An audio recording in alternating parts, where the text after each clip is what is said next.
Hello everyone. हम लोग आज बात करेंगे 2022 का पीवाईक्यू सॉल्यूशन के बारे में। ठीक है। ये जो है किस सब्जेक्ट का आपका है, solid and hazardous waste management का क्वेश्चन पेपर है। BU 8 सेमेस्टर का ये क्वेश्चन पेपर है। ठीक। तो हम लोग जो है पहला क्वेश्चन से स्टार्ट करते हैं। पहला क्वेश्चन आपका क्या है कि देखिए, पहला क्वेश्चन में आपको क्या था ना कि ऑब्जेक्टिव नहीं पूछा था। बात समझ रहे हैं? हमसे जो है ऑब्जेक्टिव के बदला क्या पूछा गया, सब्जेक्टिव क्वेश्चन पूछा गया और उसमें से कोई 7 लिखना है। जब भी आपसे ऑब्जेक्टिव नहीं पूछता है मतलब आपके साथ बहुत बड़ा नाइंसाफी हो गया। ठीक है। ऑब्जेक्टिव नहीं पूछने से क्या हो गया, बहुत बड़ा नाइंसाफी हो गया। अब ऐसे में दिक्कत क्या होता है कि बच्चा को पता ही नहीं चलता है कि लिखना कितना है। अब वो कुछ बच्चा जो है ना, शॉर्ट आंसर कोई बहुत लंबा चौड़ा लिख देता है, 4 लाइन 5 लाइन 10 लाइन तक भी लिख देता है। ऐसे में क्या होगा, आपका टाइम वेस्ट होगा। ठीक है। थ्योरी पेपर में अगर आप जो भी कम मार्क्स का क्वेश्चन है उसमें बहुत ज़्यादा लिखिएगा ना तो टाइम वेस्ट होता है। तो हम आपको क्या करेंगे, शॉर्ट में आंसर बताएंगे। मतलब 2 लाइन का 2 नंबर का क्वेश्चन है तो 2 लाइन में ही हम आंसर बताएंगे ताकि आपको याद करना भी आसान हो जाए और एग्जाम में भी इसी तरह से लिखिए तो नंबर आपको मिल जाएगा। 7 नंबर का रहता है ना तब हम लोग लंबा चौड़ा लिखते हैं, 1 पेज 1.5 पेज में लिखते हैं। ठीक है। तो इस बात का थोड़ा ध्यान रखिएगा। यहाँ से हम लोग आगे बढ़ते हैं और एक एक करके जो है सारा आंसर देखते हैं। और एक बात आपको जो है, हमारा वीडियो का डिस्क्रिप्शन जरूर चेक करना चाहिए। वीडियो के डिस्क्रिप्शन में आपके काम का बहुत सारा लिंक वगैरह रहता है या और भी कुछ अपडेट वगैरह उसमें रहता है। तो आप उसको देख लीजिए, आपको बहुत फायदा मिलेगा। ठीक। पहला क्वेश्चन देखते हैं हम लोग। Explain the composition of municipal solid waste. Municipal solid waste को कहीं कहीं शॉर्ट में MSW भी लिखा मिल जाएगा आपको। इसका आपको क्या बताना है, कंपोजिशन की, इसके अंदर रहता क्या है। ठीक है। तो म्युनिसिपल सॉलिड वेस्ट में हमारा जो है क्या रहता है, घर का कचरा रहता है, कॉमर्शियल वेस्ट मतलब जो फैक्ट्री वगैरह का कचरा है वो सब भी रहता है। तो म्युनिसिपल सॉलिड वेस्ट में हमारा क्या रहता है, घर का कचरा और फैक्ट्री वगैरह का कचरा रहता है। फैक्ट्री में भी छोटा मोटा फैक्ट्री का, बड़ा फैक्ट्री का कचरा नहीं। इसमें हमारा क्या क्या रहता है, ऑर्गेनिक मटेरियल रहता है जैसे कि फूड वेस्ट, फल सब्जी सबका छिलका उलका हो गया या बचा हुआ भोजन सब हो गया, पेपर प्लास्टिक ग्लास मेटल और non biodegradable material. Non biodegradable material में हो गया बिस्किट कुरकुरे ये सब का जो पैकेट होता है वो सब ये सब में आ जाएगा। दूसरा क्वेश्चन क्या कहता है, discuss the factors that affect the generation of solid waste. Generation मतलब ये बनता कैसे है, उस पर हमारा जो क्या क्या फैक्टर अफेक्ट करेगा वो बताना। सॉलिड वेस्ट जो जनरेट कहाँ से होता है, पॉपुलेशन साइज से। मतलब जितना ज़्यादा पॉपुलेशन उतना ज़्यादा सॉलिड वेस्ट निकलेगा। अर्बनाइजेशन, अर्बनाइजेशन में हमारा क्या होता है, अगर शहर बस रहा है तो शहर में हमारा सॉलिड वेस्ट ज़्यादा निकलता है। गांव सब में आप देखिएगा उतना वेस्ट नहीं निकलता, या तो धूल वगैरह निकलता है, बाकी ज़्यादा चीज़ हम लोग ऐसे यूज कर लेते हैं। अगर शहर बस रहा है तो वहाँ पे कचरा ज़्यादा निकलेगा। उसके बाद हमारा क्या है, इकोनॉमिक एक्टिविटीज़। अगर इकोनॉमिक एक्टिविटीज़ हो रहा है तो वहाँ पे भी हमारा सॉलिड वेस्ट ज़्यादा निकलेगा। लाइफ स्टाइल चेंज हो रहा है या कंजम्पशन पैटर्न चेंज हो रहा है। अब जैसे कि मान के चलिए गांव में लोग कुरकुरे बहुत कम खाता है, शहर में ज़्यादा खाता है कुरकुरे चॉकलेट सब। तो स्वाभाविक आपका कचरा तो बढ़ेगा ही, प्लास्टिक वाला वेस्ट ज़्यादा बढ़ेगा, है कि नहीं। तो ये सब चीज़ के पे हमारा क्या करता है, सॉलिड वेस्ट का जनरेशन डिपेंड करता है। मेनली किस पे हो जाएगा, population, urbanisation, lifestyle, consumption. ठीक।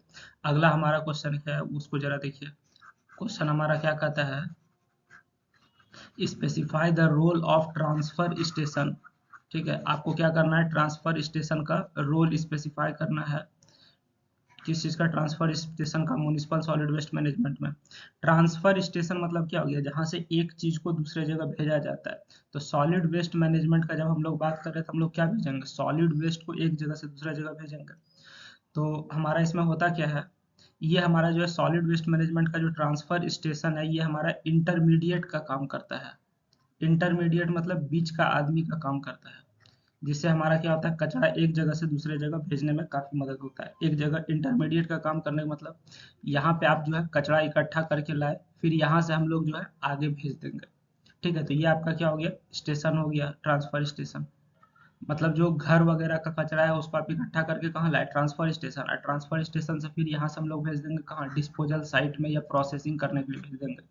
ठीक है। तो ये हमारा किस चीज़ का काम करता है, बीच का आदमी का काम करता है। अगला क्वेश्चन क्या है, define waste disposal and list the disposal method. Waste disposal define कीजिए और डिस्पोजल मेथड्स के बारे में बताइए। वेस्ट डिस्पोजल में हमारा क्या होता है, वेस्ट डिस्पोजल, डिस्पोजल करने का मतलब क्या हो गया, अब उसको हम लोग खत्म कर दिए। ठीक है, डिस्पोज करने का मतलब क्या हो गया, खत्म कर दिए। तो वेस्ट डिस्पोजल मेथड हमको क्या बताता है, फाइनल प्लेसमेंट और डिस्ट्रक्शन ऑफ वेस्ट। हमारा जो भी कचरा है उसको हम लोग फाइनली जहां पहुंचाना था अंजाम तक पहुंचा दिए, उसी को हम लोग क्या कहते हैं, वेस्ट डिस्पोजल कहते हैं। इसमें वेस्ट डिस्पोजल में हमारा क्या होता है, लैंड फिलिंग, मतलब हम लोग फाइनली कचरा को कहाँ पहुंचाते हैं, जमीन में गाड़ देते हैं। इनसाइनरेशन में हम लोग जला देते हैं या फिर कंपोस्टिंग करते हैं, या नहीं तो उसको रिसाइकल कर लेते हैं। अगला हमारा क्या है, डिफाइन कंपोस्टिंग। कंपोस्टिंग को डिफाइन कीजिए, कंपोस्टिंग होता क्या है, ये तो आप पढ़े होंगे बचपन से ही, 4 5 से ही पढ़ाया जाता है। कंपोस्टिंग हमारा क्या है, एक तरह का बायोलॉजिकल डिकम्पोजिशन है, किस चीज़ का, ऑर्गेनिक वेस्ट। ऑर्गेनिक वेस्ट कहने का मतलब हो गया फल सब्जी वगैरह का जो छिलका है, उसको हम लोग उसको हम लोग बायोलॉजिकली डिकम्पोज करते हैं। कैसे करते हैं, कंट्रोल्ड कंडीशन में। ठीक है, हम लोग कंडीशन कुछ कंट्रोल कर देते हैं, और इसमें हम लोग जो है न्यूट्रिएंट रिच सॉइल का कंपोस्ट तैयार करते हैं। बात समझ गए, हम लोग जो है इसमें क्या करते हैं, न्यूट्रिएंट रिच सॉइल जो है तैयार करते हैं, जिसको हम लोग क्या कहते हैं, कंपोस्ट कहते हैं।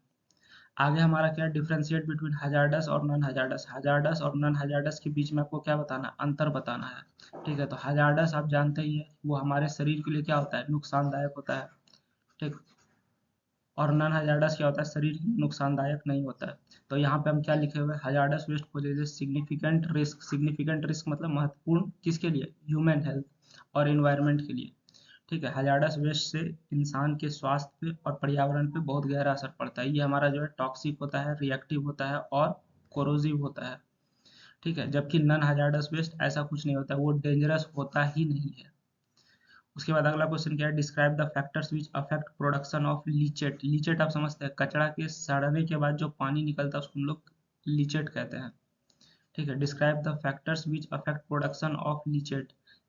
कचरा सर के पानी जो निकलता है वो किस किस फैक्टर पर डिपेंड करता है, वो आप बताइए। और लैंडफिल गैस क्या है। ठीक है, लैंडफिल मतलब अगर कचरा को जमीन के अंदर गाड़ते हैं तो वहाँ कुछ गैस बनता है, वो गैस के बारे में बताइए।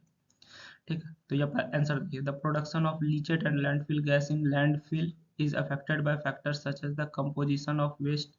ठीक, हमारा जो भी लैंडफिल किए हैं, मतलब गड्ढा खोद के आप जो इसके अंदर कचरा डाले हैं, ठीक, तो ये हमारा क्या करता है, दो चीज प्रोड्यूस करता है। एक लीचेट यानी कि इसके सड़ने से लिक्विड प्रोड्यूस होता है, पानी जैसा कुछ निकलता है, और दूसरा इससे गैस प्रोड्यूस होता है। ठीक, अब सवाल ये होता है कि ये डिपेंड किस पे करता है, तो ये डिपेंड करता है कि हमारा कचरा का कंपोजिशन क्या है। ठीक है, कंपोजिशन मतलब उसके अंदर कौन सा मटेरियल है, किस मटेरियल से वो बना हुआ। दूसरा प्रेजेंस ऑफ मॉइस्चर, उसके अंदर मॉइस्चर कितना, उस पर निर्भर करता है। और हमारा किस पे डिपेंड करता है, डिजाइन ऑफ द लैंडफिल, हमारा जो लैंडफिल है उसका डिजाइन कैसा, उस पर भी डिपेंड करता है। ठीक, इसके साथ साथ ऑपरेशनल प्रैक्टिस, मतलब उस काम को हम लोग कैसे कर रहे हैं उस पर भी निर्भर करेगा। अगला क्वेश्चन देखिएगा, write a short note on treatment of biomedical waste. Biomedical waste मतलब जो भी हमारा जो है स्वास्थ्य से रिलेटेड हॉस्पिटल वगैरह का जो कचरा है वो सब बायोमेडिकल वेस्ट में आता है। इसको ट्रीटमेंट करने का क्या तरीका है, तो बायोमेडिकल वेस्ट को ट्रीटमेंट करने का सबसे पहला सेग्रीगेशन। सेग्रीगेशन में हम लोग हर तरह का कचरा को अलग कर लेते हैं। ठीक है, जैसे कि धारदार वाला चीज जो है, नीडल हो गया, ब्लेड हो गया, वो सबको अलग कर लेते हैं। लिक्विड वेस्ट जो भी है, खून पस वगैरह, उसको अलग कर लेते हैं। ठीक है, या फिर अगर कोई बॉडी ऑर्गन है उसको भी अलग कर लेंगे। ये मतलब जो भी चीज़ है पहले उसको अलग करते हैं, उसके बाद उसको डिसइंफेक्ट करते हैं। डिसइंफेक्ट करते हैं मतलब उसमें अगर वायरस बैक्टीरिया वगैरह रहा तो वो इन्फेक्शन ना फैला दे, इसलिए उसको डिसइंफेक्शन करते हैं, और उसके बाद उसको डिस्पोजल करते हैं। बात समझ गया, तो क्या काम करते हैं, पहले सेग्रीगेशन अलग अलग किए, फिर उसको डिसइंफेक्ट किया, उसके बाद डिस्पोज कर दिया। इस मेथड में हमारा क्या आता है, इंसाइनरेशन आता है, ऑटोक्लेविंग, केमिकल ट्रीटमेंट। इंसाइनरेशन में हम लोग जलाते हैं, और केमिकल ट्रीटमेंट में हम लोग केमिकल डाल के उसको डिसइंफेक्ट करते हैं वगैरह वगैरह। ठीक है, और ये सब काम इसलिए करते हैं ताकि हमारा कॉन्टामिनेशन प्रॉड्यूसन ना हो। अगला क्या है, define integrated waste management. Integrated waste management क्या होता है, इंटीग्रेटेड वेस्ट मैनेजमेंट जो है कम्प्रिहेंसिव अप्रोच है, किस चीज को, manage waste that combines a variety of strategies such as. देखिए हम आपको इसको शॉर्ट में समझाते हैं, लिखा चौड़ा तो बहुत कुछ है। इंटीग्रेटेड वेस्ट मैनेजमेंट में हम लोग क्या करते हैं, हम लोग जो है एक तरह से अपना तैयारी करते हैं, स्ट्रेटजी बनाते हैं। ठीक है, अपना जो है हम लोग तैयारी करते हैं कि हम लोग काम कैसे कैसे करेंगे। इस स्ट्रेटजी में हम लोग क्या बनाते हैं, कचरा को रिड्यूस कैसे किया जाए, यानी कि इसका रिडक्शन का बनाते हैं कि हमारा जो भी वेस्ट है उसको कम से कम कैसे रखा जाए। उसके बाद उसी कचरा को अगर हम लोग रीयूज कर सके तो वो भी पता चलता है। ठीक है, रीयूज करने का मतलब जैसे आपको एक टी शर्ट है, सॉरी कपड़ा है, कपड़ा को हम क्या किए, पहले पहन लिए, फिर छोटा भाई पहन लिया, फिर उसको हम लोग बर्तन वगैरह पकड़ने के लिए इस्तेमाल कर लिए, फिर पोछा लगा लेते, ये सब क्या है, रीयूज है। या फिर न्यूज़पेपर है, पहले न्यूज़पेपर पढ़ लिए, उसके बाद उसका क्या किए, आप देखिएगा हम लोग उसको जो है इस्तेमाल करते हैं पैकेट बनाने में, समझ गए। तो इस तरीके से हम लोग यहाँ पे कई सारा चीज़ देख सकते हैं तो रीयूज में। उसके बाद क्या है, रिसाइकल। रिसाइकल में हम लोग क्या करते हैं, किसी भी मटेरियल को दूसरे फॉर्म में कन्वर्ट कर देते हैं। जैसे मान के चलिए लोहा का मटेरियल, उसको पिघला के फिर दूसरा लोहा तैयार कर दिए। तो इस तरीके से जो काम हम लोग करते हैं ना, वो सब हमारा किस में आता है, इंटीग्रेटेड वेस्ट मैनेजमेंट में। ठीक है, तो इंटीग्रेटेड वेस्ट मैनेजमेंट में क्या क्या चीज़ आता है, रिडक्शन आता है, रीयूज आता है, रिसाइकल आता है, ये सब चीज़ का हम लोग रणनीति तैयार करते हैं। अगला क्वेश्चन क्या कहता है, list out the demolition and construction waste. Demolition और कंस्ट्रक्शन, डिमोलिशन और कंस्ट्रक्शन वेस्ट क्या है, मतलब अगर बिल्डिंग, सड़क और भी जो भी चीज़ है, अगर वो तोड़ फोड़ किया जाए तो उसके बाद जो कचरा बचेगा उसके बारे में बताइए। तो डिमोलिशन और कंस्ट्रक्शन वेस्ट में हमारा क्या आता है, जैसे कि कंक्रीट आ गया, ब्रिक्स आ गया, ईटा वगैरह आ गया, लकड़ी, मेटल, ड्राई वॉल, ग्लास, ये सब चीज आ जाता है किसमें, डिमोलिशन और कंस्ट्रक्शन वेस्ट में। मतलब बिल्डिंग टूटने के बाद यही सब कचरा निकलता है ना। डिमोलिशन और कंस्ट्रक्शन वेस्ट करने का क्या मतलब हो गया, बिल्डिंग और रोड टूटने के बाद जो कचरा निकलेगा उसी को आप डिमोलिशन और कंस्ट्रक्शन वेस्ट करते हैं। चलिए यहाँ से हमारा जो है लॉन्ग क्वेश्चन शुरू होता है। ठीक है, और सबसे पहला क्वेश्चन क्या है, what do you understand by solid waste management. Solid waste management में आप क्या समझते हैं, और इस चीज को आप एक्सप्लेन कीजिए किससे, फ्लो चार्ट की मदद से। बात समझ गए। तो यहाँ से हम लोग ये देखते हैं कि हमारा सॉलिड वेस्ट मैनेजमेंट होता क्या है। तो इसमें हम लोग 3 काम करते हैं। सबसे पहले हम लोग क्या करते हैं सॉलिड वेस्ट मैनेजमेंट में, हम लोग जो है जनरेशन कंट्रोल करते हैं कि हमारा जो है कचरा कम से कम हो सके, जनरेशन कंट्रोल करते हैं। उसके बाद हम लोग उसको कलेक्ट करते हैं, यानी कि कलेक्शन का काम करते हैं। कलेक्शन के बाद हम लोग क्या करते हैं, उसको स्टोर करते हैं, प्रोसेस करते हैं। स्टोर करेंगे, प्रोसेस करेंगे, प्रोसेस के बाद हम लोग क्या करते हैं, उसको डिस्पोज करते हैं, डिस्पोजल करते हैं। तो यही जो प्रोसेस है इसी को हम लोग क्या कहते हैं, सॉलिड वेस्ट मैनेजमेंट कहते हैं। बात समझ गए। तो हम लोग सॉलिड वेस्ट मैनेजमेंट में यही काम करते हैं। अब सवाल ये उठता है कि आपको क्या करना है, explain with the help of flow chart. Flow chart की मदद से आप इस चीज को समझाइए। देखो ये सब क्वेश्चन का ना लिखा हुआ आंसर भी दिखाएंगे और कैसे लिखना वो भी बताएंगे, लेकिन पहले तुमको समझा देते हैं। अगर समझा हुआ रहेगा तभी तो आंसर अपने से बना के लिखोगे एग्जाम में, टोटल तो याद करना संभव नहीं है। तो इसका फ्लो चार्ट में हमारा क्या होता है, सबसे पहले हम लोग क्या करते हैं, जनरेशन देखते हैं। सबसे पहला काम हम लोग क्या करेंगे, वेस्ट जनरेशन को कम करते हैं। ठीक है, सबसे पहला काम क्या करते हैं, वेस्ट जनरेशन को कम से कम करते हैं। उसके बाद हम लोग उसको जनरेशन कम करने के बाद क्या करते हैं, जो भी हमारा साइट है जहाँ पे ये कचरा जनरेट हो रहा है वहां पे हम लोग उसको हैंडल करते हैं और स्टोर करते हैं। ठीक है, तो उसके बाद हम लोग क्या करते हैं, on site handling and storage, on site handling and storage, वहां पे हम लोग उसको हैंडल करते हैं और स्टोर करते हैं। उसके बाद हम लोग क्या करते हैं, स्टोर करने के बाद हम लोग कलेक्शन करते हैं। ठीक है, उसको वहां से हम लोग क्या करते हैं, कलेक्ट कर लेते हैं, मतलब उठा लेते हैं। जैसे मान के चलो वेस्ट जनरेशन कहाँ हो रहा है, तुम्हारा घर में हो रहा है, तो घर में जो भी है एक डस्टबिन तो रखते होगे। ठीक है, स्टोर करने के लिए, स्टोर करने के बाद वहां से डस्टबिन तुम्हारा कोई कचरा वाला उठा के ले जाता है। उठाने के बाद हम लोग कलेक्ट करने के बाद क्या करते हैं, उसको एक जगह से दूसरे जगह ले जाते हैं, यानी कि ट्रांसपोर्टेशन काम करते हैं। ठीक है, ट्रांसपोर्टेशन के बाद हम लोग क्या करते हैं, उसको हम लोग प्रोसेस करते हैं, मतलब उसमें जो भी काम है उसको हम लोग प्रोसेस कर देते हैं। जैसे कि रिसाइकलिंग करेंगे, रीयूजिंग करेंगे, या फिर उसको अगर ट्रीटमेंट करना है तो वो करते हैं। और उसके बाद हम लोग फाइनली उसको क्या कर देते हैं, डिस्पोजल कर देते हैं। डिस्पोजल में भी हम देखते हैं कि उसको जलाना है कि जमीन में गाड़ना है, वगैरह वगैरह। तो ये जो आपके सामने अभी हम लिखे हैं, क्या क्या, ये वाला हिस्सा जिसको अभी हम घेर रहे हैं, इसी को हम लोग क्या कहते हैं, फ्लो चार्ट कहेंगे। फ्लो चार्ट मतलब कि हमारा कैसे कैसे काम होता है वो चीज आपको बताना है फ्लो के रूप से। ठीक है, इस तरह से एरो दे करके आपको बताना है कि कौन प्रोसेस के बाद क्या होगा, इसी को हम लोग फ्लो चार्ट कहते हैं। तो सॉलिड वेस्ट मैनेजमेंट समझ के हम लोग को कचरा को कम से कम जनरेट करना है, उसको कलेक्ट कैसे करेंगे, स्टोर कैसे करेंगे, प्रोसेस करेंगे कैसे करेंगे, और उसको मतलब लास्ट में फेंकेंगे कहाँ, ठिकाना कहाँ लगेंगे, यही हमारा क्या सॉलिड वेस्ट मैनेजमेंट है। देखिए यहाँ पे आपके सामने आंसर लिखा हुआ है एकदम डिटेल में कि एग्जाम में कैसे लिखिएगा।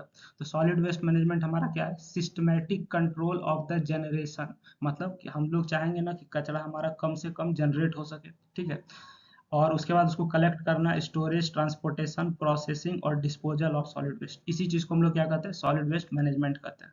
बात समझ गए। अब जो फ्लो चार्ट है सॉलिड वेस्ट मैनेजमेंट वो किस पे डिपेंड करेगा? सबसे पहला वेस्ट जनरेशन, मतलब हम लोग चाहेंगे कि हमारा जो भी वेस्ट है वो सोर्स पे ही कम से कम प्रोड्यूस हो, ठीक है।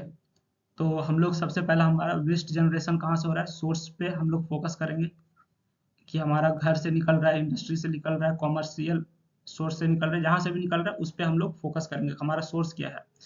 दूसरा क्या करेंगे? On site handling. On site handling मतलब वहाँ पे उसको कैसे रखना है, ठीक है, उसको स्टोर कैसे करना है, फिर उसको प्रोसेस कैसे करना है, वो सारा चीज़ इसमें हम लोग देख लेंगे। उसके बाद उस चीज़ को वहाँ से हम लोग कलेक्ट करेंगे, ठीक है। अब मान के चलो अब घर से कचरा निकला है तो घर पे तो नहीं छोड़ेंगे, घर से उठा के लेके जाएंगे जो अभी हमारा प्लांट है अथी का, जहाँ पे प्रोसेसिंग होता है, या फिर किसी इंडस्ट्री का कचरा उसको वहाँ से उठा के ले जाएंगे जहाँ पे प्रोसेसिंग होता है। तो उसको कलेक्ट पहले करेंगे, कलेक्ट करने के बाद ट्रांसपोर्टेशन करेंगे जिसमें उठा करके कचरा एक जगह से दूसरे जगह लेके जाएंगे। उसके बाद हम लोग क्या करेंगे? प्रोसेसिंग और रिकवरी करेंगे।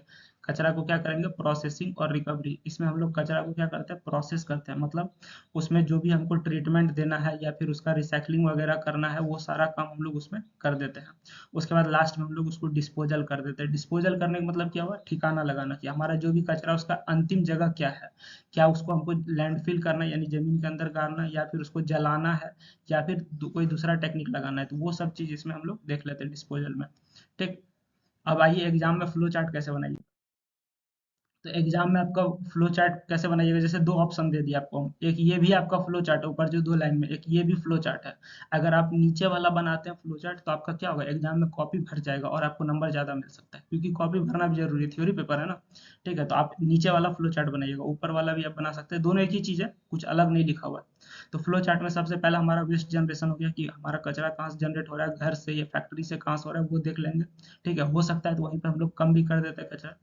दूसरा हमारा क्या? On site handling and storage. उसके बाद वहाँ पे उसको हम लोग कैसे हैंडल कर रहे हैं, उसको कहाँ पे हम लोग इकट्ठा कर रहे हैं, डस्टबिन में कर रहे हैं, डंपर में कर रहे हैं, बीन में कर रहे हैं, किस में कर रहे हैं वो चीज़ हमको देखना है, स्कीप में कर रहे हैं, ठीक है। बहुत तरह का इसमें कचरा इकट्ठा करने की चीज़ आता है। उसके बाद हमारा क्या? कलेक्शन। इसको इकट्ठा करने के बाद हम लोग कलेक्ट करेंगे, ठीक है।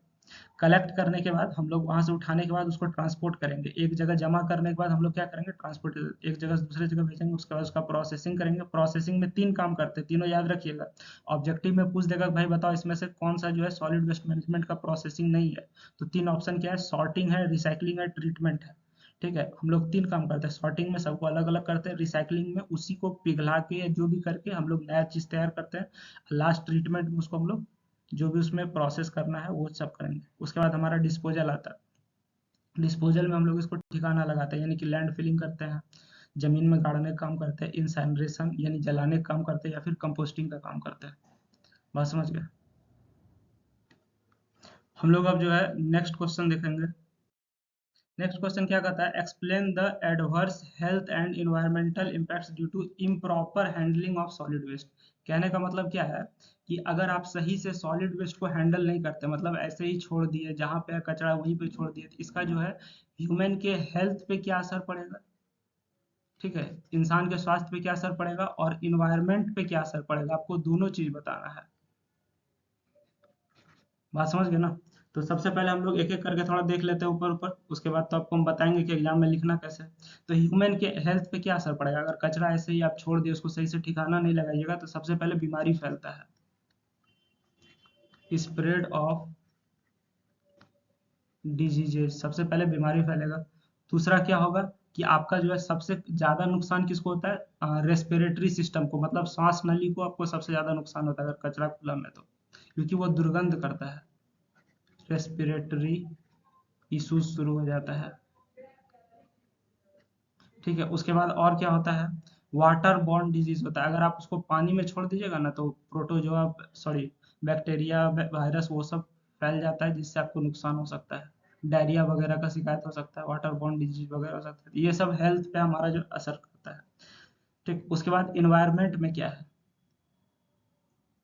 देखो यहाँ पे तुम सोच रहा होगा सर सब में डिजीजे लिखे हैं तो हेल्थ पे हम लोग नया क्या देख लिए। भाई देख, प्रॉब्लम तो हेल्थ पे क्या होगा? बीमारी पड़ सकते हो ना, तो इसलिए जो भी पॉइंट है बीमारी से रिलेटेड है। इन्वायरमेंट पे क्या असर पड़ता है? अगर कचरा को खुला छोड़ दोगे, अगर वो पानी में चला गया तो वाटर पॉल्यूशन। बात समझ रहा है एकदम। देखो हम जो है ना ये पूरा पीवाईक्यू का सॉल्यूशन एकदम सिंपल लैंग्वेज में और छोटा छोटा आंसर लिखे ताकि तुमको याद रखना आसान हो सके, क्योंकि बच्चा का सबसे बड़ा प्रॉब्लम क्या है कि सर याद कैसे करेंगे वो बताइए, टाइम कम रहता है। एयर पॉल्यूशन, बात समझ रहे हो ना। तो इन्वायरमेंट पे क्या असर पड़ेगा, पानी में छोड़ दिए तो पानी पॉल्यूशन, खुला में छोड़ दिए तो हवा पॉल्यूशन, और उसके बाद अगर मिट्टी पे छोड़ दोगे तो सॉइल पॉल्यूशन यानी कि सॉइल कंटामिनेशन। ठीक है, मिट्टी हमारा खराब हो जाएगा। उसके बाद हमारा क्या हो सकता है, बायोडायवर्सिटी लॉस हो सकता है, बहुत सारे जीव जंतु मर सकता है। क्यों? क्योंकि ये स्मेल करेगा या फिर इसके नुकसान की वजह से।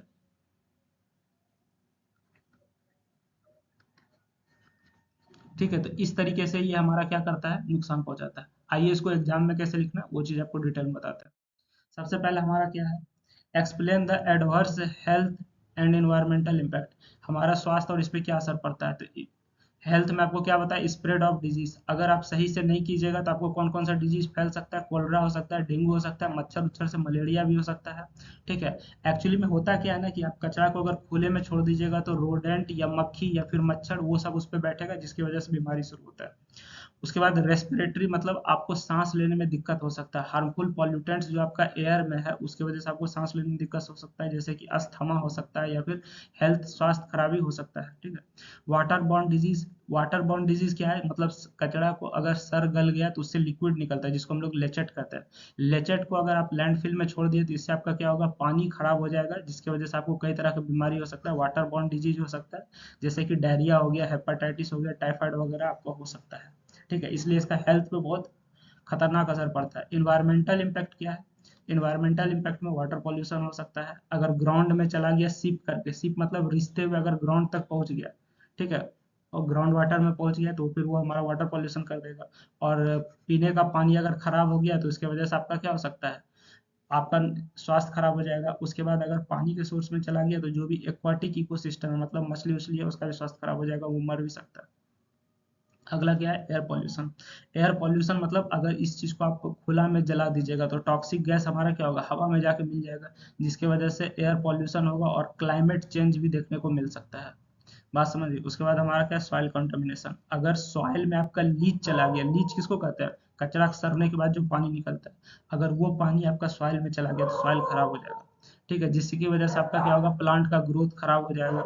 ठीक है, सॉइल का फर्टिलिटी चला जाएगा। उसके बाद क्या है, बायोडायवर्सिटी लॉस। बायोडायवर्सिटी लॉस में क्या है कि अगर वेस्ट डिस्पोजल सही से नहीं हुआ, इम्प्रॉपर वेस्ट डिस्पोजल, उसके वजह से आपका क्या हो सकता है, हैबिटेट डिस्ट्रक्शन हो सकता है, मतलब आपका जो भी उस एरिया में जान माल रहता है उसका लाइफ खराब हो सकता है, और बायोडायवर्सिटी में हमको दिक्कत हो सकता है। लाइफ खराब क्या होगा, वो लोग जानवर मरना शुरू हो जाएगा, बीमार पड़ेगा तो। ठीक है, तो इससे आपका क्या होगा, बायोडायवर्सिटी का लॉस होगा। अगला क्वेश्चन क्या कहता है, write down the on site handling of solid waste. On site करने का मतलब क्या हो गया, जहां से सॉलिड वेस्ट निकलता है वहां पर उसको हैंडल आप कैसे कीजिएगा।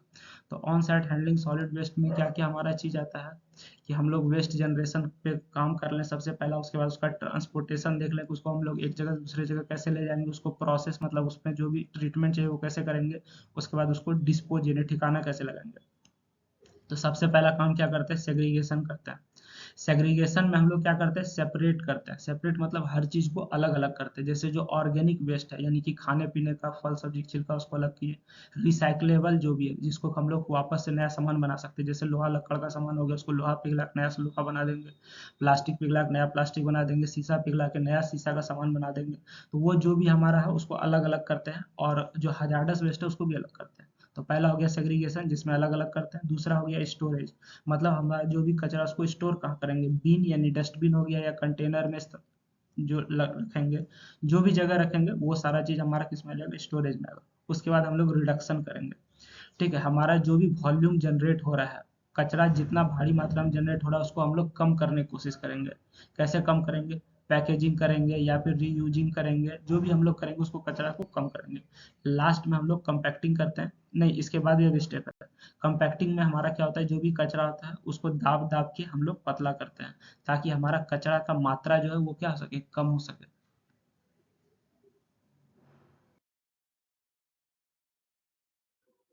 बात समझ गए।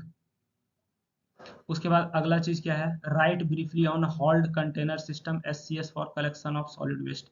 हॉल्ड कंटेनर सिस्टम क्या होता है इसके बारे में आपको बताना है। हॉल्ड कंटेनर सिस्टम जिसको आप क्या कहते हैं, एससीएस कहते हैं, इसमें हम लोग क्या करते हैं, लार्ज कंटेनर का इस्तेमाल करते हैं, किसके लिए, जो कि हमारा ट्रांसपोर्ट हो सके वेस्ट जनरेशन वगैरह के लिए। मतलब एक खास तरह का गाड़ी में हम लोग जो है लार्ज कंटेनर का डब्बा उब्बा रखते हैं, जिसको हम लोग क्या कहते हैं, हॉलेटेड हॉल्ड कंटेनर सिस्टम कहते हैं। एक गाड़ी होता है जिसमें हम लोग इस तरीके से लार्ज वाला बड़ा सा डब्बा रखते हैं जिसमें हम लोग कचरा इकट्ठा करते हैं। ये हमारा दो तरह का होता है, एक होता है टिल्ट फ्रेम कंटेनर, दूसरा क्या होता है ग्रेपल लिफ्ट सिस्टम। एक क्या होता है टिल्ट फ्रेम कंटेनर, दूसरा क्या होता है ग्रेपल लिफ्ट सिस्टम। बात समझ गए। ग्रेपल लिफ्ट सिस्टम में क्या होता है, इसको हम लोग उठा करके ट्रक में डालते हैं, किसकी वजह से, ग्रेपल या फिर हाइड्रोलिक आर्म की वजह से। जैसे जेसीबी सब क्या है आपका, एक तरह से उसी तरह से काम करता है, उसमें हम लोग कचरा को हाथ से नहीं उठाते हैं। जेसीबी जैसा कुछ हाइड्रोलिक आर्म होता है, उससे हम लोग कचरा को उठा करके किस में डालते हैं, ट्रक में डालते हैं। ये कौन सा सिस्टम है, ग्रेपल लिफ्ट सिस्टम। दूसरा हमारा क्या है, टिल्ट फ्रेम कंटेनर सिस्टम।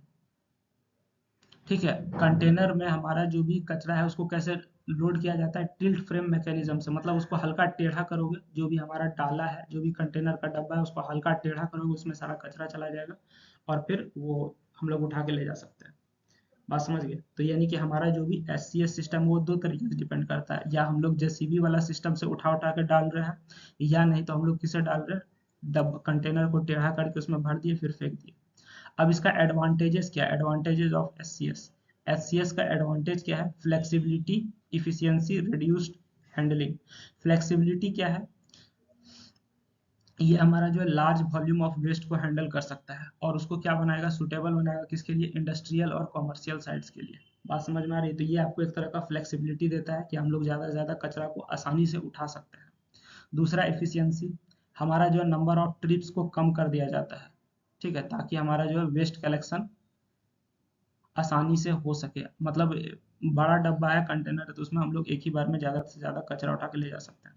उसके बाद रिड्यूस्ड हैंडलिंग। हैंडलिंग मतलब उसको कैसे रखेंगे नहीं रखेंगे उसका उतना झंझट नहीं रहता, क्योंकि बड़ा डब्बा है, उसमें एक ही बार में हम लोग सारा कचरा लोड करके डंप कर देंगे, फेंक देंगे।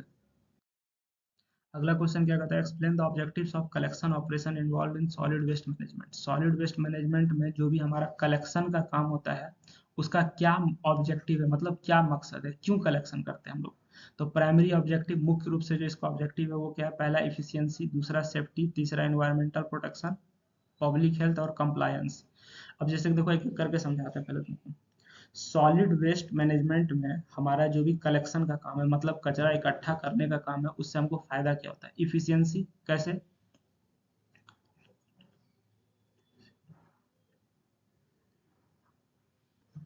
हमको सबसे पहले क्या करना है, हमारा जो भी कलेक्शन होगा वो हमको सबसे ज्यादा जो भी इफिशियंट तरीका है वैसे हम लोग करेंगे। उसके बाद कॉस्ट इफेक्टिव भी होना चाहिए, मतलब बहुत ज्यादा खर्चा नहीं होना चाहिए।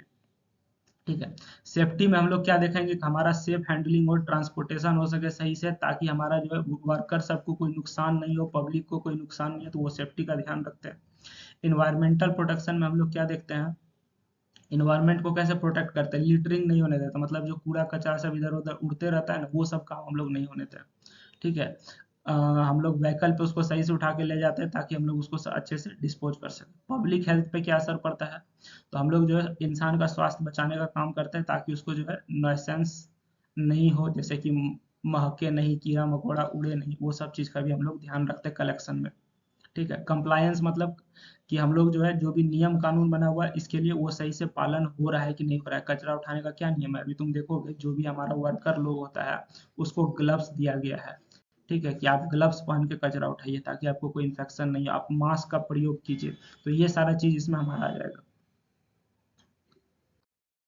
दूसरा क्या है, दूसरा क्या कहता है, write briefly on the rules to be kept in mind while designing the collection route. जब हम लोग कलेक्शन रूट डिजाइन कर रहे हैं, मतलब कचरा जमा करने का जो रास्ता है उसको डिजाइन कर रहे हैं, तो हम लोग किस किस बात का ध्यान रखेंगे।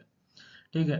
तो designing an effective waste collection route requires careful planning. हम लोग जो भी इसका रूट बनाएंगे, रूट मतलब हमारा घर से जो कचरा उठेगा वो कैसे उठेगा, इंडस्ट्री से जो उठेगा वो कैसे उठेगा, वहां से हम लोग प्रोसेसिंग तक कैसे पहुंचाएंगे, ये सब का जो भी एक रोड मैप तैयार करेंगे वो बताना है आपको। ठीक है। तो इसका करने का क्या रूल्स है, क्या क्या बात का ध्यान रखेंगे। पहला, रूट ऑप्टिमाइजेशन, हम लोग वैसा रूट तैयार करेंगे जहां से हमारा क्या हो सके, मिनिमाइज ट्रेवल डिस्टेंस, मतलब हम लोग कम डिस्टेंस में ही सारा कचरा आसानी से इकट्ठा कर ले, वैसा रूट तैयार करेंगे। मतलब एक ही रास्ता से गुजरेगा और सब एरिया कचरा उठाते जाएगा। उसके बाद एसेस एंड नेविगेशन, मतलब हम लोग को वैसा रास्ता चुनना है जहां से हम लोग आसानी से और सेफली आना जाना हो सके। कलेक्शन फ्रीक्वेंसी, मतलब हम लोग वहां से अगर कचरा उठाने जाएं तो हमारा जो है ज्यादा से ज्यादा कचरा आए। अब ऐसा नहीं कि हम लोग कुछ ऐसा रास्ता तैयार कर दिए जिधर वेस्ट बहुत कम प्रोड्यूस होता है और जिधर ज्यादा होता है उधर हम गाड़ी भेज ही नहीं रहे। तो आपको इस बात का भी ध्यान रखना है। वेस्ट जनरेशन पैटर्न्स, आपको वेस्ट जनरेशन पैटर्न भी पकड़ना है। अब जैसे कि मान के चलो जिधर हमारा इंडस्ट्री एरिया है तो उधर हमारा ज़्यादा से ज़्यादा वेस्ट जनरेट होगा, तो वो पैटर्न आपको देखना है कि हम लोग हमारा रूट जो है किधर से गुजरेगा जिधर वेस्ट ज़्यादा जनरेट हो रहा है। या फिर अगर तुम देखेगा फेस्टिवल वगैरह सामने समय जब मूर्ति विसर्जन होता है तो हमारा जो है मूर्ति सब जब विसर्जन किया जाता है तो कचरा उधर भी इकट्ठा होता है, तो उस रूट को भी आपको ध्यान में रखना है। वगैरह वगैरह और भी बहुत सारा कारण हो सकता है। या फिर जिधर सब्जी मंडी उधर भी कचरा ज़्यादा होता है तो हमारा जो भी रूट होगा तो सब्जी मंडी की तरफ से भी जाना चाहिए गाड़ी। उसके बाद सेफ्टी कंसिडरेशन भी हम लोग को देखना है ताकि हमारा जो भी वर्कर है या फिर पब्लिक है उसको नुकसान नहीं हो। पब्लिक को अगर कचरा महकेगा, अगर जिस रूट से आप जा रहे हैं कचरा लेकर के, मान के चलो इस चीज़ को ऐसे समझाते हैं। आपका जो भी रास्ता है कचरा ले जाने का, ठीक है, अगर वो जो है आपका हैवी पॉपुलेटेड एरिया से गुजरता है, मतलब जिधर इन ज़्यादा से ज़्यादा लोग रहते हैं, अगर उस रास्ता से आपका कचरा गुजर रहा है तो आपका क्या होगा, स्मेल बहुत ज़्यादा करेगा। तो इसलिए हम लोग इसको क्या करेंगे, कचरा ले जाने की जो रूट है वो बाहर बाहर ले जाएंगे, मतलब शहर के बाहर से लेके जाएंगे, बीच शहर से होके लेके नहीं जाएंगे क्योंकि वो स्मेल बहुत करेगा। या फिर जब हम लोग कचरा उठा रहे होंगे तो हमारा जो भी वर्कर है अगर वो लोग सेफली नहीं उठाएगा, मास्क नहीं पहनेगा, ग्लोव्स नहीं पहनेगा, तो उसका भी स्वास्थ्य खराब हो सकता है। इसकी वजह से हमारा जो है इन्वायरमेंट पे भी असर पड़ सकता है। बात समझ में आ रही है? अगला क्वेश्चन क्या कहता है, what do you understand by the term recycle reuse of solid waste. Recycle से आप क्या समझते हैं? तो रिसाइकल का मतलब क्या हो जाता है, हमारा जो भी चीज़ है उसको दोबारा इस्तेमाल करके कुछ अच्छा चीज़ तैयार करना। ठीक है, जैसे हमारा लोहा है, लोहा को पिघला करके फिर लोहा का कोई सामान बना दिए, प्लास्टिक है उसको पिघला के फिर कोई प्लास्टिक का सामान बना दिए। जैसे पेपर है, पेपर का हम लोग क्या कर सकते हैं, कोई भी चीज़ को लपेटने के लिए या फिर उसका कंटेनर डब्बा ठोंगा बनाने के लिए हम लोग इस्तेमाल कर सकते हैं। तो वो सारा चीज़ किस में आ जाएगा, रिसाइकल में आ जाएगा। प्लास्टिक्स का हम लोग नया प्रोडक्ट बना सकते हैं प्लास्टिक को पिघला के। तो रिसाइकल हमारा क्या है, processing waste material into new product. ठीक है, एक चीज याद रखिएगा, रिसाइकल और रीयूज में अंतर। रिसाइकल में हम लोग प्रोडक्ट को फिर से नया करते हैं, ठीक है, न्यू प्रोडक्ट बनाते हैं। रिसाइकल में हम लोग क्या करते हैं, हमारा जो भी वेस्ट मटेरियल है उसको इस्तेमाल करके नया प्रोडक्ट बनाते हैं। जैसे लोहा है, लोहा पिघला के फिर से लोहा का कुछ बनाएंगे। प्लास्टिक है, प्लास्टिक पिघला के प्लास्टिक का फिर से कुछ नया चीज बनाएंगे। ठीक है, लेकिन रीयूज में ऐसा नहीं होता है। रीयूज में हमारा क्या होता है, जो सामान है उसी को हम लोग किसी और काम के लिए इस्तेमाल कर लेंगे। रिसाइकल में नया प्रोडक्ट बनता है जबकि रीयूज में नया प्रोडक्ट नहीं बनता है।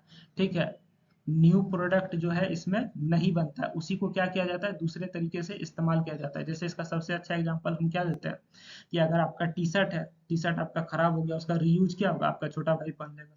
उसका रीयूज क्या होगा, किचन में बर्तन उर्तन उठाने का काम करेंगे, उससे गरम तवा सबको उठाते हैं, उसका रीयूज क्या होगा, उससे हम लोग पोछा लगा लेंगे। तो ये हमारा क्या है, रीयूज है, एक ही चीज को अलग अलग तरीके से इस्तेमाल करना। रिसाइकल में हम लोग क्या करते हैं, नया सामान बनाते हैं। बात समझ गए? तो अंतर याद रखिएगा, बच्चा कंफ्यूज रहता है। इसमें हम लोग क्या करते हैं, प्रोडक्ट या मटेरियल को अगेन अगेन इस्तेमाल करते हैं अलग अलग पर्पस के लिए। ठीक है, जैसे कि ग्लास जार हो गया, उसको हम लोग स्टोरेज के लिए इस्तेमाल कर लेते हैं। जैसे तुम मान के चलो कोई भी डब्बा लाता है, हॉर्लिक्स का डब्बा लाया, तो अब जो डब्बा बच गया, डब्बा में कुछ ना कुछ तो स्टोर कर ही लेते हो ना, ऐसा थोड़ी डब्बा को फेंक देते हो।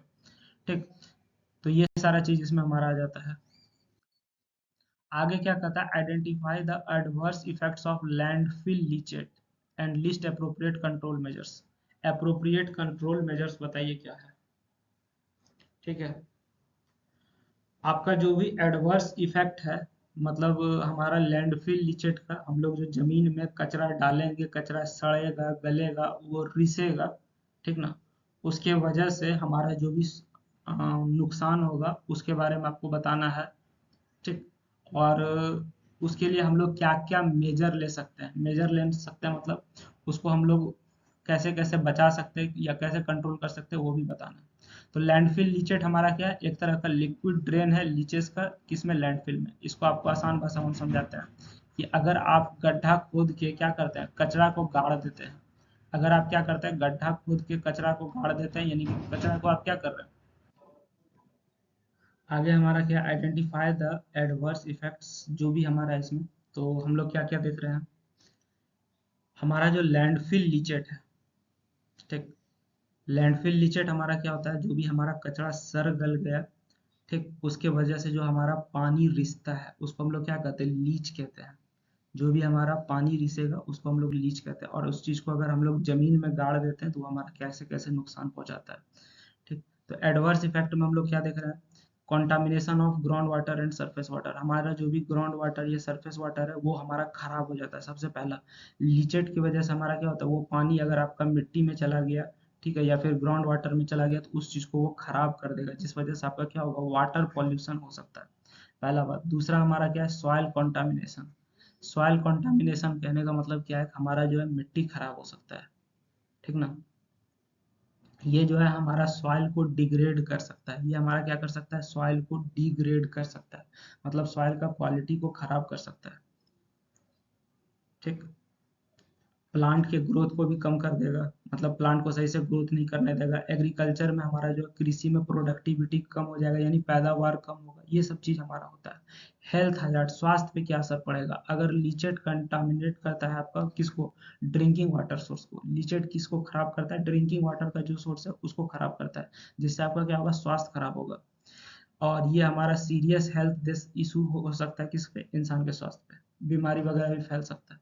इसको कंट्रोल करने का क्या तरीका है, लीचेट जो भी हमारा कचरा सड़ने से जो पानी रिसता है उसको कंट्रोल करने का क्या तरीका है, इसको हम लोग कलेक्ट कर लें। ठीक है, इसका हम लोग क्या करें, एक पाइप के द्वारा जो है ये जो भी हमारा पानी रिस रहा है कचरा से, उसको हम लोग कलेक्ट कर लें। ठीक है, और उसको एक अलग जगह जाके इकट्ठा करके डिस्पोज करें। या फिर हम लोग लाइनर्स का प्रयोग कर सकते हैं, बात समझ गए। या फिर हम लोग क्या कर सकते हैं, लीचेट ट्रीटमेंट भी कर सकते हैं इसको कंट्रोल करने के लिए।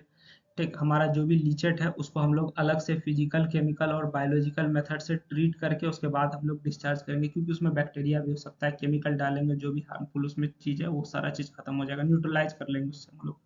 या फिर उसको हम लोग प्रॉपर लैंडफिल डिजाइन तैयार करेंगे। प्रॉपर लैंडफिल डिजाइन करने का मतलब हमको मिट्टी के अंदर उसको कैसे डिकम्पोज करना है या कैसे डालना है, वो सब चीज़ हम लोग तैयार करेंगे। बात समझ में आ रही है। अगला क्वेश्चन क्या है, write a short note on legal aspects of solid waste disposal. Legal aspect करने का मतलब जो है कानूनी तौर पे इसका क्या क्या चीज होना चाहिए वो आपको बताते हैं, एकदम सिंपल लैंग्वेज में, एकदम शॉर्ट आंसर है।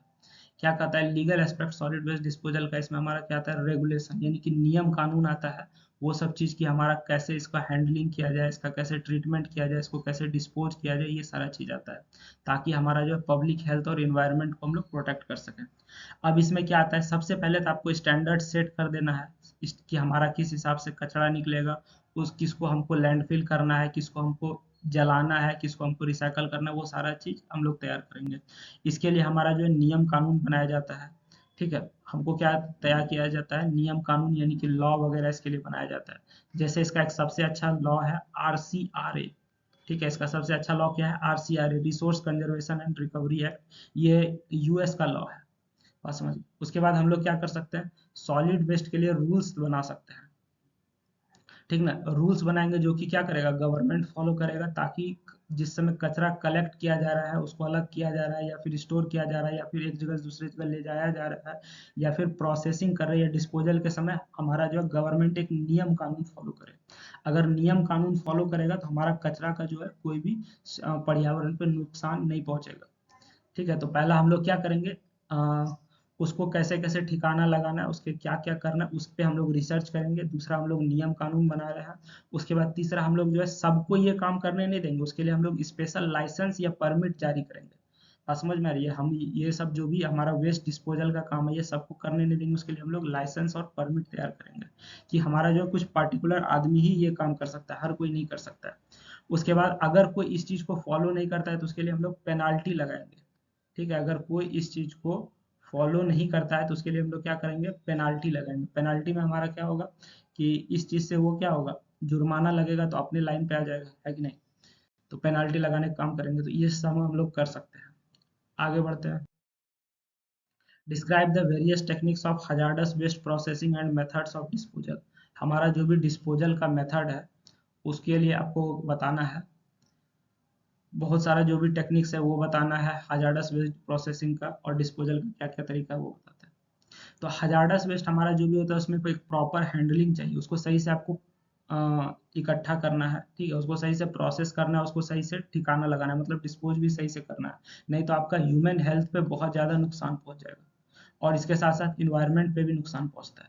बात समझ गए? ये एक तरह का क्या कहते हैं, इतना खतरनाक चीज है ना जो आपके स्वास्थ्य को धीरे धीरे और बहुत खराब खराब बीमारी जनरेट करके दे देगा। अब इसमें प्रोसेसिंग टेक्निक में क्या है, हजार्डस वेस्ट के लिए सबसे पहले हम लोग फिजिकल ट्रीटमेंट देंगे। फिजिकल ट्रीटमेंट देंगे, इसमें हम लोग क्या करते हैं, फिजिकल ट्रीटमेंट में फिल्ट्रेशन करते हैं, फिल्टर करते हैं, सेडिमेंटेशन करते हैं या फिर सेंट्रीफ्यूगेशन करते हैं। उसके बाद हम लोग केमिकल ट्रीटमेंट देंगे। केमिकल ट्रीटमेंट में हम लोग न्यूट्रलाइजेशन करते हैं या फिर प्रेसिपिटेशन करते हैं या फिर ऑक्सीडेशन करते हैं। बायोलॉजिकल ट्रीटमेंट देंगे। बायोलॉजिकल ट्रीटमेंट में हम लोग क्या करते हैं, माइक्रो ऑर्गेनिज्म मतलब छोटा मोटा जो कीटाणु सब जो है वो सबको इस्तेमाल करके हम लोग जो भी ऑर्गेनिक वेस्ट है, उस हजार्डस ऑर्गेनिक वेस्ट है उसको हम लोग प्रोसेस करते हैं। कैसे करते हैं, हमारा माइक्रो ऑर्गेनिज्म क्या करता है, ऑर्गेनिक मैटर को खा जाता है। बात समझ में आ रही है? तो बायोलॉजिकल ट्रीटमेंट ऐसे देते हैं। अब इसका डिस्पोजल मेथड क्या है, इसको डिस्पोज कैसे करेंगे, मतलब इसका अंतिम जो जगह पहुंचता है कचरा उसको हम लोग कैसे पहुंचाएंगे। तो हमारा सबसे पहला क्या है, डिस्पोजल में लैंडफिल है। हम लोग जो है गड्ढा खोद के लैंडफिल कर देंगे ताकि हमारा कचरा जो इधर उधर नहीं जाए। दूसरा क्या है, इंसाइनरेशन, मतलब उसको हम लोग जो है डिस्ट्रॉय कर देंगे या फिर जला देंगे। कब, हाई टेम्परेचर पे, वो चीज हमारा क्या कहलाएगा, इंसाइनरेशन। तीसरा हमारा deep well injection. Deep well injection में हम लोग क्या करते हैं, गहरा गड्ढा खोदते हैं, मतलब बहुत गहरा कुआं खोदते हैं, उसमें सारा कचरा को डाल दिए, उसके बाद उस पूरा कुआं को भर देते हैं। और ये याद रखिएगा, ये कुआं हमारा क्या होता है, एकदम डीप होता है। डीप कहने का मतलब बहुत ज्यादा गहरा होता है। उसके बाद सरफेस इम्पाउंडमेंट्स। सरफेस इम्पाउंडमेंट्स में हम लोग क्या करते हैं कि हम लोग पिट्स और पॉन्ड्स वगैरह तैयार करते हैं, जिसमें हमारा लिक्विड हजार्डस वेस्ट जो है उसको स्टोर और ट्रीट किया जाता है।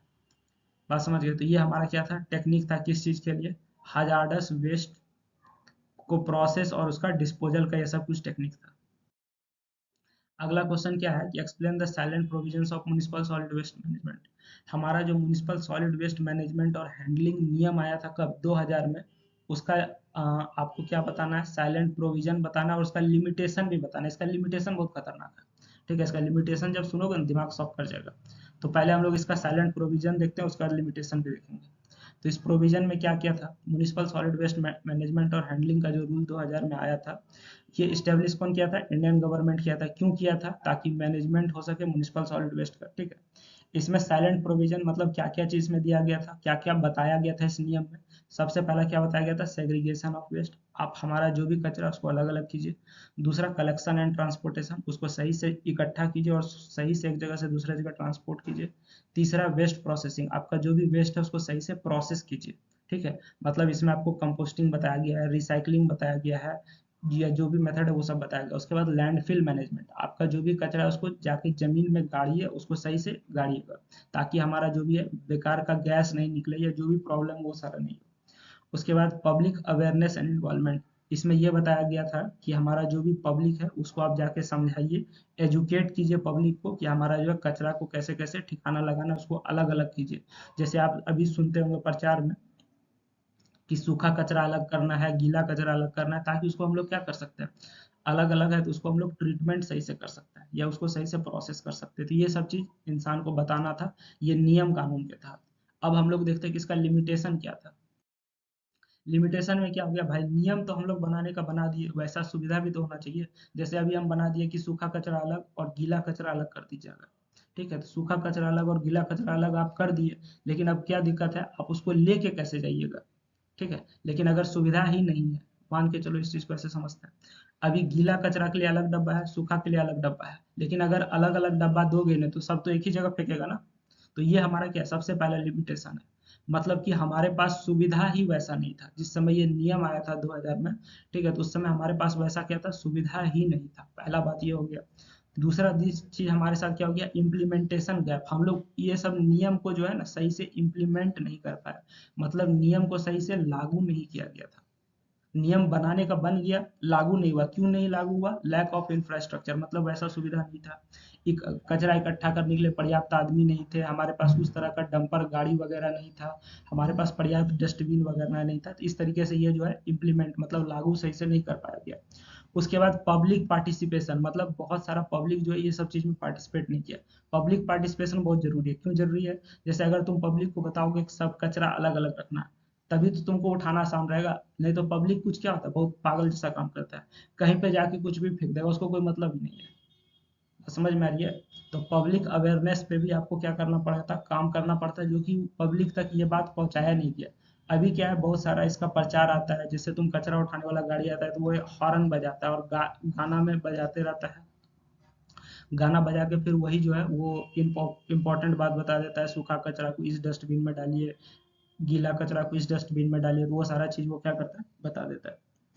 बात समझ में आ रही थी? इसलिए पब्लिक पार्टिसिपेशन हमारा क्या है, बहुत जरूरी है। उसके बाद अगला क्या है, इनएडिक्वेट मॉनिटरिंग। अगर आप नियम कानून बना दिए और उसको सही से देख रेख नहीं किए कि हमारा नियम कानून फॉलो हो रहा है कि नहीं हो रहा है, तो आपका क्या होगा, कोई फायदा नहीं होगा। तो हमारा जो भी रूल्स बना था वो उस पर मॉनिटरिंग नहीं हो रहा था, रूल्स बनने का बन गया, लागू होने का लागू भी हो गया, लेकिन वो लागू हो रहा है कि नहीं हो रहा है उसका कोई अता पता ही नहीं है। ठीक है, तो ये चीज हमारा हो रहा था। तो तीन चीज हुआ था, पहला तो हम लोग उसको सही से लागू नहीं कर पाए, इम्प्लीमेंटेशन गैप, क्योंकि सुख सुविधा नहीं था। दूसरा क्या, उस समय का जो पब्लिक था, ये अभी का पब्लिक उतना पार्टिसिपेट नहीं करता। और तीसरा हमारा क्या है कि मॉनिटरिंग सही से नहीं हो पाया, मतलब जो भी नियम कानून था वो पालन हुआ कि नहीं हुआ, उसका देखरेख सही से नहीं हो पा रहा था। अब लास्ट क्वेश्चन हमारा क्या है, right short notes on any four. आपको किसी चार पे शॉर्ट नोट्स लिखना है, हमने जो है पांच का पांचों पे लिख दिया। और एक बात बताते हैं, एनी फोर का है मतलब एक क्वेश्चन कितना हो गया, 3.5 मार्क्स का हो गया। ठीक है, 3.5 मार्क्स का है। अब आंसर लिखने वाला बच्चा क्या करता है, एक एक पेज आंसर लिख देगा। भाई देखिए, ये थ्योरी पेपर है, इसमें ऐसे भी तुमको टाइम नहीं मिलेगा, 3 घंटा में आंसर नहीं लिख पाओगे सारा। तो इसलिए हम लोग क्या करेंगे, 3.5 नंबर का है तो कम से कम तो 3 पॉइंट लिखेंगे, 3.5 पॉइंट। तो हम लोग क्या कर रहे हैं, हर क्वेश्चन में 4 पॉइंट कम से कम लिख देंगे। ठीक है, ताकि आपको याद रह गया, आप यहाँ से याद करके समझ के जाइए, और एग्जाम में यही 4 पॉइंट को आप 5 से 7 पॉइंट भी बना दीजिए, आपका टैलेंट है। लेकिन अभी हम आपको शॉर्ट में और आसान भाषा में सिर्फ 4 टर्म बताने वाले हैं। एक और बात, आपको ये अगर ये पीडीएफ वगैरह चाहिए तो आप हमारे टेलीग्राम चैनल से डाउनलोड कर सकते हैं। ठीक है, आप हमारा जो है वीडियो का डिस्क्रिप्शन जरूर चेक कीजिए, वहाँ पे आपके लिए बहुत सारा काम का लिंक वगैरह मिल जाएगा, या जो भी इंपॉर्टेंट अपडेट वगैरह वहाँ पे आपको मिल जाएगा। तो इसके लिए आपको वीडियो का डिस्क्रिप्शन जरूर चेक करना चाहिए। आगे क्या कहता है हमारा, पहला शॉर्ट नोट्स है ई वेस्ट पे। ई वेस्ट हमारा क्या होता है, इलेक्ट्रॉनिक वेस्ट है। इलेक्ट्रॉनिक वेस्ट मतलब जो भी हमारा इलेक्ट्रॉनिक डिवाइस है, जैसे कंप्यूटर हो गया, मोबाइल फोन, टेलीविजन, ये सब का जो कचरा है वो हमारा किस में आता है, ई वेस्ट में आता है। ठीक है, इसमें हमारा वैल्यूएबल मटेरियल्स भी आ सकता है, इसमें हमारा जो है हजार्डस सब्सटेंस भी हो सकता है, जैसे कि लीड, मरकरी वगैरह हो सकता है। ठीक, उसके बाद अगर इसका आप सही से मैनेजमेंट नहीं करते हैं, यानी कि रिसाइकलिंग, रीयूजिंग या सेफ डिस्पोजल नहीं करते हैं, तो इससे हमारा जो है नुकसान भी हो सकता है। तो ये हमारा एक शॉर्ट नोट हो गया ई वेस्ट पे। आपको मोटा मोटी याद रखना क्या, ई वेस्ट में हमारा क्या आएगा, इलेक्ट्रॉनिक वेस्ट आता है, जिसमें हमारा मोबाइल, कंप्यूटर, टेलीविजन, ये सब चीज़ का वेस्ट मटेरियल रहता है। दूसरा हमारा क्या है, कंस्ट्रक्शन वेस्ट। कंस्ट्रक्शन करने का मतलब हमारा जो भी निर्माण का काम है, जैसे हम लोग रोड बनाते हैं, रोड्स निर्माण में जो भी वेस्ट बच जाएगा, या फिर बिल्डिंग बनाते हैं उसमें हमारा जो भी वेस्ट बच जाएगा, तो वो सब हमारा क्या हो गया, कंस्ट्रक्शन वेस्ट हो गया। ये सब कब जनरेट होता है, कंस्ट्रक्शन के समय जनरेट होता है, और रेनोवेशन के समय जनरेट होता है। रेनोवेशन मतलब जब हम लोग उसका रिपेयरिंग वगैरह काम करते हैं। ठीक है, या फिर डिमोलिशन का काम करते हैं। डिमोलिशन मतलब बिल्डिंग या कोई भी चीज को हम लोग टुकड़ा टुकड़ा में तोड़ देते हैं, जैसे जो पुराना बिल्डिंग हो गया उसको हम लोग क्या करते हैं, डिमोलिशन करते हैं, तोड़ फोड़ करते हैं। तो ये सब चीज से जो भी कचरा निकलता है उसको क्या कहते हैं, कंस्ट्रक्शन वेस्ट कहते हैं। इसमें हमारा क्या क्या रहता है, इंक्लूड कंक्रीट रहेगा, ठीक है, ब्रिक रहेगा, वुड रहेगा, लकड़ी, मेटल वगैरह हो गया, ग्लास वगैरह हो गया, ये सब चीज में रहता है। अगर इसका सही से डिस्पोजल नहीं हुआ तो इससे हमारा इन्वायरमेंट को नुकसान हो सकता है। ठीक है, सॉइल में पॉल्यूशन हो सकता है, वाटर पॉल्यूशन सभी हो सकता है। ठीक, उसके बाद क्या कहता है, recycling and reusing construction waste can reduce environmental impact. अगर आप रिसाइकलिंग और रीयूजिंग का काम करते हैं कंस्ट्रक्शन वेस्ट का, तो इससे आपका क्या होगा, इन्वायरमेंटल इम्पैक्ट को कम किया जा सकता है। ठीक है, जैसे कि क्रस्ट कंक्रीट को आप एग्रीगेट के रूप में इस्तेमाल कर लीजिए, बहुत अच्छा रीयूज है। ठीक है, क्रस्ट कंक्रीट को आप किस में इस्तेमाल कर लीजिए, एग्रीगेट के रूप में इस्तेमाल कीजिए, बहुत फायदा का चीज़ है ये। समझ गए, यहाँ से हम लोग क्या करते हैं, आगे बढ़ते हैं। अगला हमारा क्या है, पायरोलाइसिस है। पायरोलाइसिस क्या होता है, देखिए आपको बताते हैं। पायरोलाइसिस जो है ना, हमारा एक तरह का मेथड है जिसमें हम लोग क्या करते हैं, थर्मल डिकम्पोजिशन करते हैं। थर्मल जैसे ही शब्द आ गया, थर्मल मतलब आप क्या समझ जाइएगा, हीट उठ का बात हो रहा है, मतलब आग जलेगा यहाँ पे। थर्मल शब्द का मतलब क्या हो गया, हीट। अब जो है हम लोग हीट दे के हम लोग क्या करते हैं, कचरा को ठिकाना लगाते हैं। कौन सा कचरा को? ऑर्गेनिक मटेरियल्स को। किसके एब्सेंस में? ऑक्सीजन के एब्सेंस में। एक होता है प्रेजेंस ऑफ ऑक्सीजन, एक एब्सेंस ऑफ ऑक्सीजन। मतलब हमारा जो है ऑक्सीजन नहीं रहेगा, जहाँ पे हम लोग इसको जलाएंगे ना वहाँ पे हमारा ऑक्सीजन नहीं रहेगा। और टेम्परेचर हमारा 300 से 900 डिग्री सेल्सियस रहता है। कितना टेम्परेचर रहता है? 300 डिग्री सेल्सियस से 900 डिग्री। ये चीज़ आप याद रखिएगा, आपके लिए इंपॉर्टेंट है। अलग अलग बुक में ये टेम्परेचर अलग अलग आपको मिल सकता है। इसमें हम लोग क्या करते हैं, ऑर्गेनिक वेस्ट जैसे कि प्लास्टिक हो गया, रबड़ हो गया, ठीक है, बायोमास या बायो ऑयल हो गया, साइन गैस हो गया या चार हो गया, ये सबको कन्वर्ट किया जाता है किस में? पायरोलाइसिस में। बायो ऑयल जो है इसको हम लोग फ्यूल्स में कन्वर्ट कर सकते हैं, साइन गैस को एनर्जी में कन्वर्ट कर सकते हैं। तो ये सब हम लोग काम कर सकते हैं। हम लोग जो है वेस्ट का वॉल्यूम रिड्यूस कर सकते हैं, मतलब हम लोग देख लेंगे ना कि कचरा हमारा ज़्यादा से ज़्यादा बने नहीं, ठीक है। और इसको हम लोग किस में कन्वर्ट करेंगे? यूजफुल रिसोर्स वगैरह में हम लोग कन्वर्ट कर लेंगे। आगे यहाँ से बढ़ते हैं। Refuge derived fuel. Refuge derived fuel क्या है, जिसको हम लोग शॉर्ट में आरडीएफ भी कहते हैं। रेफ्यूज डिराइव्ड फ्यूल आपका क्या है? फ्यूल जो भी आपका प्रोड्यूस होता है किसकी वजह से? Combustible fraction of municipal solid waste. Municipal solid waste के कंबस्टिबल फ्रैक्शन से जो भी हमारा फ्यूल बनता है, मतलब हम लोग म्युनिसिपल सॉलिड वेस्ट को जलाएंगे, जलाने के बाद जो अभी हमारा फ्यूल बनेगा वो हमारा क्या है? रिड्यूस डिराइव्ड फ्यूल है, ठीक है, रेफ्यूज डिराइव्ड फ्यूल है, सॉरी। इसमें हम लोग क्या करते हैं, वेस्ट को सॉर्टिंग करते हैं, ताकि हमारा जो है नॉन कंबस्टिबल चीज को पहले अलग कर देंगे और उसके बाद फिर जो भी कंबस्टिबल मटेरियल है उसको जला देंगे। और इस चीज को हम लोग क्या इस्तेमाल कर सकते हैं? फॉजिल फ्यूल का अल्टरनेटिव के रूप में भी हम लोग इस्तेमाल कर सकते हैं, ठीक है। उसके बाद अगला क्या? Helps reduce reliance on non renewable energy sources. हमारा जो नॉन रिन्यूएबल एनर्जी सोर्स है उस पर रिलायंस को कम करता है, ठीक है। और जो भी हमारा लैंडफिल वेस्ट है उसको क्या करता है? मिनिमाइज करता है। तो ये आपका हो गया रिफ्यूज्ड डिराइव्ड फ्यूल के बारे में हो गया। अब यहाँ से हम लोग आगे बढ़ते हैं और लास्ट क्वेश्चन देखते हैं हम लोग। लास्ट क्वेश्चन क्या? Hazardous waste. हजार्डस वेस्ट बहुत इंपॉर्टेंट है आपका जो है। अगर इंपॉर्टेंट क्वेश्चन पूछा जाए तो हजार्डस वेस्ट और नन हजार्डस, दोनों hazardous and non hazardous waste, ये आपका इंपॉर्टेंट है। उसके बाद दूसरा आपका क्या इंपॉर्टेंट है? पहला ये हो गया। दूसरा आपका जो है लीचेट इंपॉर्टेंट है, ठीक है। तो ये दो क्वेश्चन में आपको बहुत इंपॉर्टेंट है, मतलब इससे घुमा फिरा के कुछ ना कुछ पूछ ही देता है। लीचेट आपका क्या हो गया? कचरा के सड़ने की वजह से जो पानी निकलता है, ठीक है। हजार्डस वेस्ट आपका क्या होता है? एक तरह का टॉक्सिक वेस्ट होता है, कोरोसिव होता है, फ्लेमेबल होता है, रिएक्टिव वेस्ट होता है। मतलब ऐसा वेस्ट ना जिससे कि आपको खतरा है। जैसे अब मान के चलो कुरकुरे का प्लास्टिक है, बिस्किट का प्लास्टिक, उससे बहुत ज्यादा खतरा नहीं है तो प्लास्टिक खतरा तो उससे भी है लेकिन बहुत ज्यादा नहीं है। लेकिन अगर तुम्हारा बैटरी वगैरह है, ठीक है, या फिर इलेक्ट्रॉनिक का सामान है, उसमें कुछ वैसा चीज होता है ना जो कि तुम्हारे लिए बहुत ज्यादा नुकसानदायक है, वो हमारे लिए सबसे ज्यादा खतरा का विषय है। तो वो हमारा क्या है? हजार्डस वेस्ट की कैटेगरी में आएगा। इसका अगर सोर्स का हम लोग बात करेंगे तो इसमें हमारा क्या आ जाएगा? इंडस्ट्रियल प्रोसेस वगैरह आ जाएगा, ठीक है। इंडस्ट्री में जो भी प्रोसेस किया हुआ सामान है उसका वहां से हमारा ये निकलता है हजार्डस वेस्ट। दूसरा क्या है? केमिकल मैन्युफैक्चरिंग से हजार्डस वेस्ट निकलता है, या फिर हाउस होल्ड प्रोडक्ट जैसे कि आपका बैटरी, पेस्टिसाइड हो गया, ये सब भी आपका क्या हजार्डस वेस्ट का सोर्स है। ये सब जगह से हमारा हजार्डस वेस्ट निकलता है।